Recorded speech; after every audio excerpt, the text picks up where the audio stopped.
பிரியமான தேவனுடைய பிள்ளைகளே, கீ ஆஃப் ஹெவன் சேனலுக்கு உங்களை அன்புடன் வரவேற்கிறேன். இன்றைய தினம் புனித அல்போன்ஸ் மரிய லிகோரி ஆயர் மறை வல்லுனர் நினைவு நாளாகவும் கொண்டாடப்படுகிறது.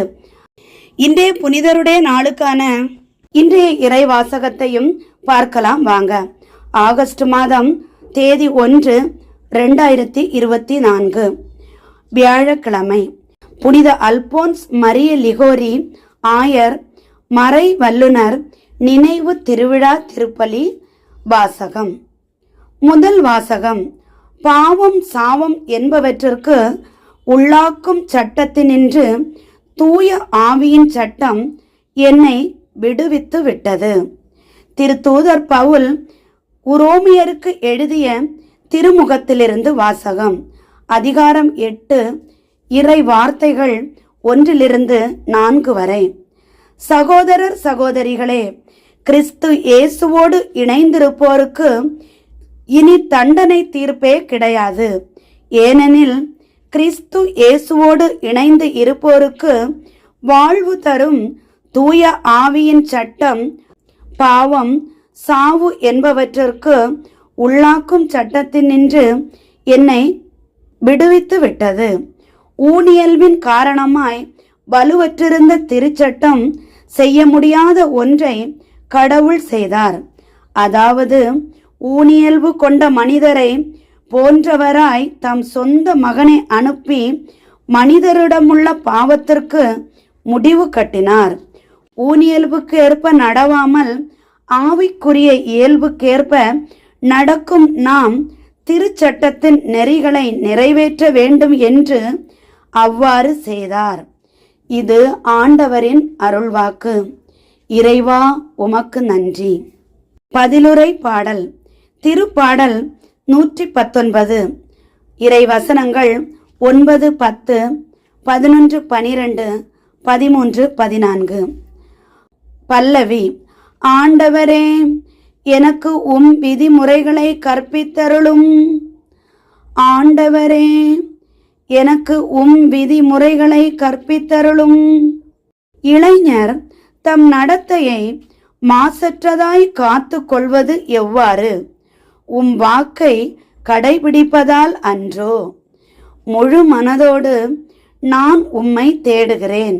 உம் கட்டளைகளை விட்டு என்னை விலக விடாதேயும். பல்லவி. ஆண்டவரே, எனக்கு உம் விதிமுறைகளை கற்பித்தருளும். உமக்கு எதிராய் நான் பாவம் செய்யாதவாறு உமது வாக்கை என் இதயத்தில் இருத்தியுள்ளேன். ஆண்டவரே, நீர் போற்றுதற்கு உரியவர். எனக்கு உம் விதிமுறைகளை கற்பித்தருளும். பல்லவி. ஆண்டவரே, எனக்கு உம் விதிமுறைகளை கற்பித்தருளும். உம் வாயினின்று வரும் நீதி தீர்ப்புகளை எல்லாம் என் இதழால் எடுத்துரைக்கின்றேன்.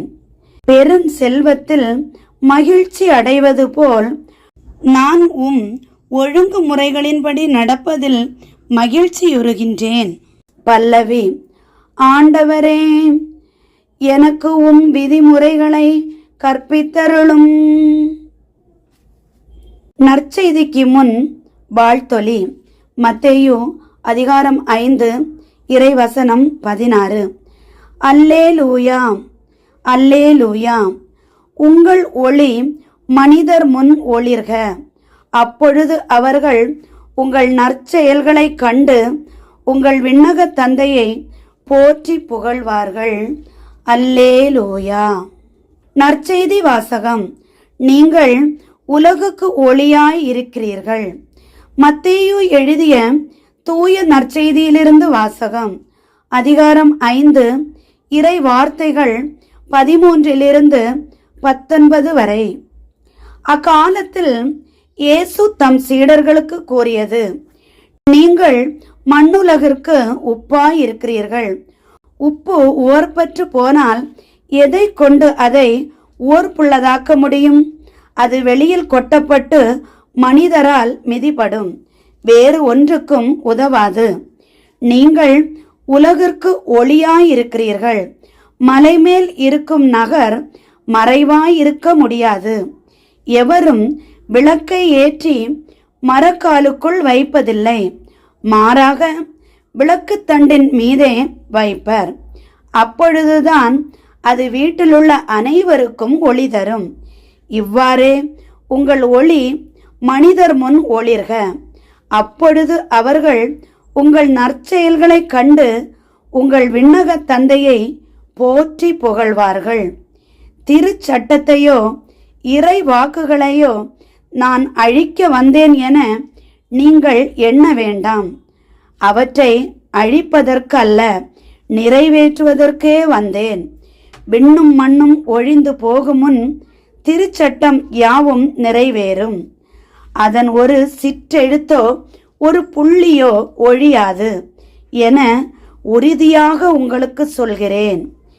எனவே இக்கட்டளைகளில் மிக சிறியது ஒன்றேனும் மீறி அவ்வாறே மக்களுக்கும் கற்பிக்கிறவர் விண்ணரசில் மிக சிறியவர் என கருதப்படுவார். இவை அனைத்தையும் கடைபிடித்து கற்பிக்கிறவரோ விண்ணரசில் பெரியவர் என கருதப்படுவார். இது கிறிஸ்துவின் நற்செய்தி. கிறிஸ்துவே உமக்கு புகழ். ஆண்டவர் நம் அனைவரையும் ஆசீர்வதித்து காப்பாராக. ஆமேன். என்றும் அன்புடன் லைலா ஜேசுபாலன்.